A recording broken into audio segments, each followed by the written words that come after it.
Hello, today we're going to look at the sequester and the fiscal cliff in some detail. The first thing we really should put in context is what we're talking about. And if you look over the next 10 years, there are really two directions fiscal policy can go. The first direction is this top blue line with $2.3 trillion worth of deficits over the next 10 years.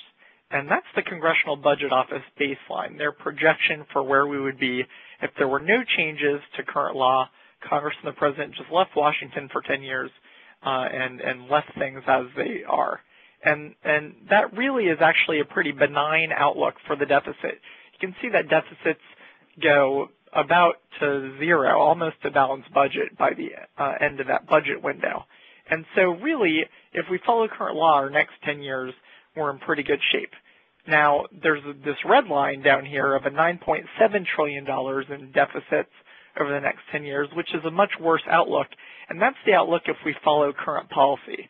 If we extend the tax cuts that are scheduled to expire, we don't cut spending through a sequester, we don't do physician payment relief, AMT relief, all of these other things that are in current policy that we tend to always do. If we continue to do them, then deficits stay in the trillion-dollar range every year, and we have a pretty bad outlook for the next 10 years.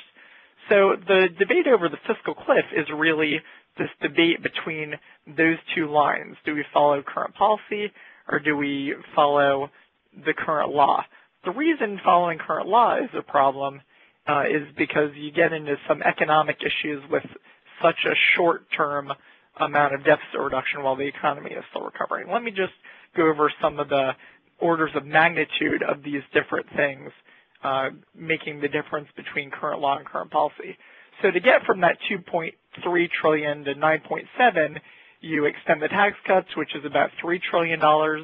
You extend the AMT, you fix it so it doesn't keep ensnaring more middle-class taxpayers. Congress has been doing that. If they continue doing it, that's another $2 trillion. And then there are other tax cuts that are about $1 trillion. So that's $6 trillion just in tax cuts that are scheduled to expire. And then you have the spending changes where you assume we don't stick to these hard discretionary spending caps and we don't do the trigger, and then some other smaller things. And that's about another $1 trillion worth of changes. And that's how you get from the current law to the current policy baseline. Now, the fiscal cliff is really what happens just in 2013 with all of those changes. And you have about $560 billion of deficit reduction just in the fiscal year 2013, about 7 months of the calendar year 2013. And you can see, again, the expiration of the tax cuts is the largest factor there. And then there's some of these are going to have more immediate economic impacts than others in terms of the recovery. But what the CBO has said is that if you allow all that deficit reduction to take place, you wind up slowing economic growth to the point where you enter a recession again in the first half of 2013. So you would have a contracting economic situation of about 1.3 percentage points of GDP compared to growth of about 5.3 percentage points of GDP if you extended all of these things and didn't have such large deficit reduction. So that's the cliff. It's really an economic cliff that happens. You fall off it if you allow so much deficit reduction in such a short period of time. Now, the trigger, specifically the sequesters coming up, were the result of the Budget Control Act in August 2011, which allowed us to extend the debt ceiling. It had a very complicated formula dependent upon a super committee to reach bipartisan agreement, which they didn't do.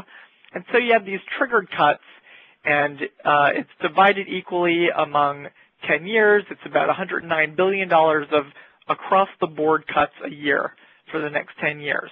And those are divided about half and half between defense and non-defense, but then there are some programs that are exempted, like Social Security.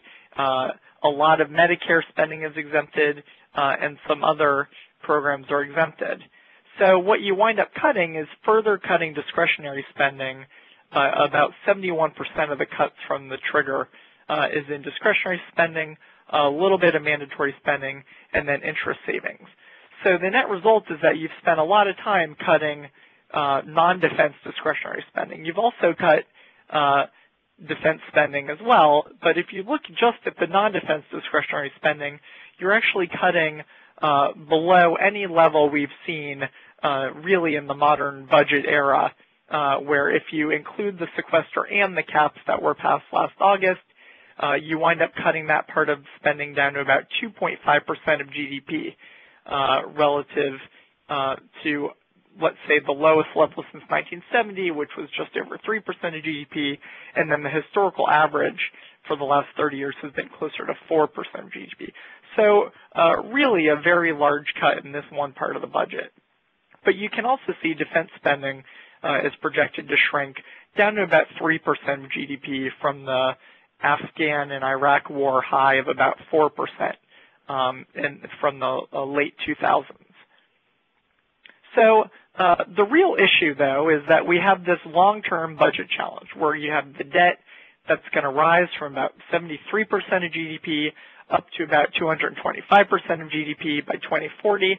Of course, it'll never reach such heights because the economy will collapse before we get there. So the real key is how do we start slowing that growth of debt? And that's going to take some long-term reforms because if you look with all these sequesters and budget caps, most of the spending of the government that we're talking about, this non-defense discretionary spending and defense spending, really is projected to shrink over the next 20, 25 years, while Medicare, Medicaid, and Social Security, those mandatory spending programs, are projected to really grow dramatically, as well as interest on the debt. And so these mandatory spending programs have been largely untouched by any of this budget effort, including the sequester and the Budget Control Act. So really, we're still left with wanting a solution to this long-term budget problem that we haven't gotten yet. And one of the solutions has been called the Simpson-Bowles proposal. It was a fiscal commission set up, reported with a bipartisan majority at the end of last year. And what they do is that green line is the same as the red line that I showed you, debt going up to about 225% of GDP. They found it bipartisan agreement to cut spending and to raise revenues to reduce the long-term debt trajectory down to below 60% of GDP in just 30 years because they really attack all areas of the budget. And so the hope among budget watchers, at least, is that this fiscal cliff and the need for action to avoid going into recession from all of that deficit reduction in a short period of time will drive members of Congress to finally get together and develop some long-term plan to attack the growth of the debt. And they can do that by picking and choosing from Bowles-Simpson. There are other bipartisan recommendations, but the real key is that everything has to be on the table. We really have to look at restraining mandatory spending growth, and we also have to look at getting new revenues into the government, and that's what they do. So when you see your members of Congress on the campaign trail, you want to ask them some key questions and have some data to back it up and to make sure that they're not just telling you things that aren't true or just trying to tell voters what they want to hear. So we have a key questions pamphlet on our website that'll arm you with the facts and figures that you need to really ask some serious questions of your members of Congress and your candidates for political office. So with that, I wish you luck, and hope we can answer some questions for you in the future.